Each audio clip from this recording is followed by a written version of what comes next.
நண்பர்களே, எல்லோருக்கும் வணக்கங்கள்.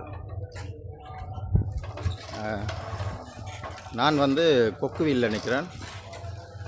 இந்த பகுதி நான் யாழ்ப்பாண பல்கலைக்கழகத்தில் படிக்க அதிகமாக நேரங்களை செலவிட்ட ஒரு இடம். அதால் தான் போகிறேன். இது பூனாரி மடம் என்று சொல்வார்கள். இந்த இடம் பூனாரி மடம். இதால் தான் நான் இன்றைக்கு ஒரு மானிப்பாயில் ப்ரோக்ராம் அதுக்கு போய்கொண்டு இருக்கிறேன். எப்படி வந்து பாருங்க, நான் பல்கலைக்கழகத்தில் யூனிவர்சிட்டியில் படிக்க கூடுதலாக நான் கடந்து சென்ற இடங்கள் கனகாலத்துக்கு பிறகு இன்றைக்கு வாரன். இந்த பகுதியால் பக்கத்தில் இருந்தாலும் தொடர்ந்து இந்த பகுதிகளை காண்றது இல்லாட்டிக்கு வாரதெல்லாம் கஷ்டமான விஷயந்தான். வேலைகள் அதுதான் சொல்லி ஓடி திரியறதால கஷ்டம். இங்கே பாருங்கள், இதில் ஹோல் இருக்குது, செல்வா பலஸ். அந்த செல்வா பலஸ் நான் இங்கே இருக்கிற காலகட்டத்தில் காட்டியிருந்தான். இந்த பகுதியில் இருக்க அந்த ஹோலையும் கட்டியிருந்தார்கள். மற்றது வாழ்க்கையை சந்தோஷமாக அனுபவிங்கள்.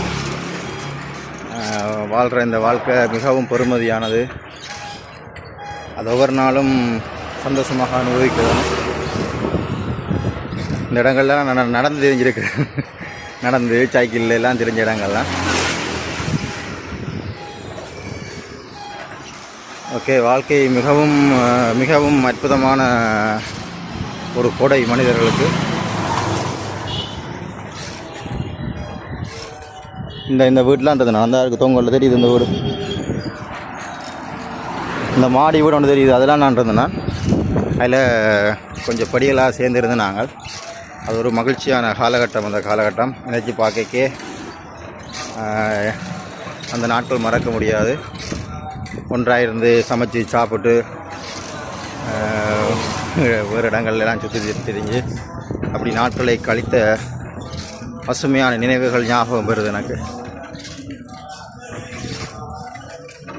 வாழ்கிற காலத்தில் மெட்ராக்களையும் சந்தோஷப்படுத்தி நீங்களும் மகிழ்ச்சியாக உங்களுடைய நாட்களை கழிக்கணும் என்று என்னுடைய வினயமான கோரிக்கை. சிங்களத்தில் சொல்வார்கள் தாவகாலிக்க ஜீவித்தே என்று சொல்லுவார்கள். தற்காலிகமான ஒரு பயணம். இந்த பயணம் தற்காலிகமான வாழ்க்கை. அதில் கண்ட விஷயங்களை எல்லாம் மனசில் போட்டு இரிட்டேட் ஆகாமல் மகிழ்ச்சியாக இருங்கள், சந்தோஷமாக.